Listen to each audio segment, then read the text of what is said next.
नमस्कार साथियों, smart scholar YouTube channel में आपका स्वागत है। आज हम राज्य के उन तत्वों को जानेंगे जिनके अभाव में कोई राज्य राज्य नहीं कहलाता है। तो वो कौन से तत्व हैं, चलिए उनको हम लोग जान लेते हैं। तो गार्नर एक विद्वान हैं जिन्होंने राज्य के 4 घटक या तत्व बतलाए हैं। पहला जनसंख्या, दूसरा भूभाग, तीसरी सरकार और चौथी संप्रभुता। इनमें से यदि किसी एक तत्व या घटक का अभाव रहता है तो उस संगठन को राज्य नहीं कहा जा सकता, ऐसा गार्नर कहते हैं। अब हम राज्य के जो ये 4 महत्वपूर्ण तत्व हैं या घटक हैं, इनका एक एक करके अध्ययन करते हैं। पहला, जनसंख्या। जनसंख्या के संदर्भ में प्राचीन विचारक प्लेटो ने अपने रिपब्लिक में यह बतलाया कि राज्य की जनसंख्या 5040 तथा अरस्तु ने अपनी पुस्तक पॉलिटिकस में ये बताया कि राज्य की जनसंख्या 10,000 होनी चाहिए तथा गार्नर ने राज्य की जनसंख्या को राज्य के भूखंड और साधनों के अनुरूप ये कहते हैं कि पर्याप्त होनी चाहिए, ना तो अधिक होनी चाहिए और ना कम होने चाहिए। अब हम राज्य के दूसरे महत्वपूर्ण तत्व पर विचार कर लें और ये जान लें कि इसके संदर्भ में विद्वानों की क्या राय है। तो अब हम राज्य के दूसरे तत्व, जिसे निश्चित भूभाग या भूखंड अर्थात राज्य का ये जो दूसरा महत्वपूर्ण तत्व है जिसके बिना राज्य नहीं कहलाता है, अर्थात राज्य के लिए भूखंड का होना आवश्यक है या निश्चित भूभाग का होना आवश्यक है।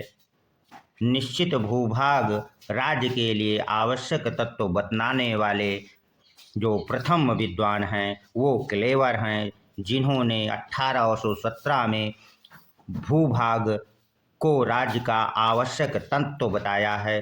किंतु सीले, डिग्विक, लास्की आदि ऐसे विचारक हैं जो भूखंड को राज्य का आवश्यक तत्व नहीं मानते हैं। यहाँ से मुझे लगता है कि टीजीटी, पीजीटी व असिस्टेंट प्रोफेसर परीक्षा में आपसे प्रश्न पूछ सकता है। ये पूछ सकता है कि वो सर्वप्रथम वह कौन सा विद्वान है जिसने निश्चित भूभाग को राज्य का तत्व माना है।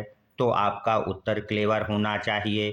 और यदि ये पूछे कि वो कौन से विद्वान हैं जो भूभाग को राज्य का आवश्यक तत्व नहीं मानते हैं, तो यदि सीले, डिग्विट या लास्की इन तीनों में से कोई हो तो आपका उत्तर ये होना चाहिए।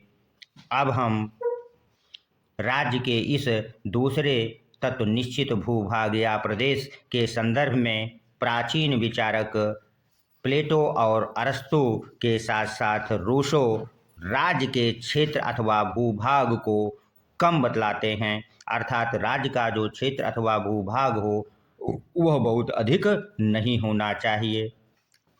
अब हम राज्य के तीसरे महत्वपूर्ण तत्व या घटक पर भी विचार कर लें। राज्य का जो तीसरा महत्वपूर्ण तत्व या घटक है सरकार अथवा शासन तंत्र या गवर्नमेंट। गार्नर ने सरकार या शासन तंत्र के संदर्भ में जो परिभाषा दी उसको जानना बहुत जरूरी है। गार्नर के अनुसार राज्य की इच्छाओं की पूर्ति करने वाले संगठन को सरकार कहा जाता है, अर्थात राज्य की इच्छाओं की जो पूर्ति करने वाले संगठन का नाम ही सरकार है। सरकार राजतंत्रात्मक, कुलीन तंत्रात्मक अथवा प्रजातंत्रीय कोई भी हो सकती है, किंतु वर्तमान समय में जो सरकार सबसे अच्छी मानी जाती है उसे प्रजातांत्रिक सरकार कहते हैं।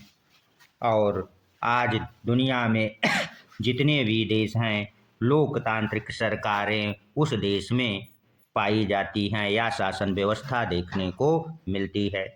अब हम लोग राज्य के चौथे और सबसे महत्वपूर्ण तत्व पर विचार करते हैं। राज्य का जो सबसे महत्वपूर्ण तत्व है वो संप्रभुता है, जिसे राज्य की प्राण वायु भी कहा जाता है। संप्रभुता राज्य की वह सर्वोच्च शक्ति है जिसके द्वारा राज्य अपने आंतरिक और बाह्य नीतियों को बनाने में पूर्ण स्वतंत्र होता है। अर्थात संप्रभुता वो तत्व है जो राज्य को आंतरिक और बाह्य नीतियों को बनाने में पूर्ण स्वतंत्रता प्रदान होती है। और अगर हम एक उदाहरण से समझें तो जिस समय भारत आज़ाद नहीं था तो उस समय तक भारत राज्य नहीं था। क्यों नहीं था? निश्चित भूभाग भी थी, जनसंख्या भी थी और सरकार भी थी, किंतु राज्य को अपने आंतरिक अर्थात भारत को अपने आंतरिक और बाह्य मामलों में स्वतंत्रता नहीं थी, अर्थात संप्रभुता नहीं थी, इसलिए भारत राज्य नहीं था।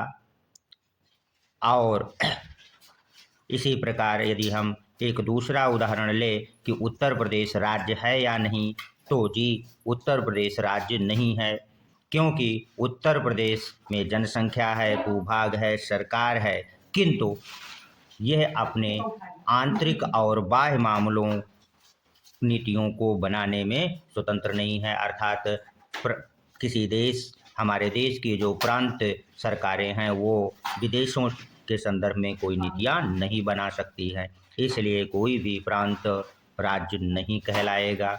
अब हम राज्य की संप्रभुता के संदर्भ में ऐसे विचारक को जान लें जिसने सबसे पहले संप्रभुता शब्द का प्रयोग किया था।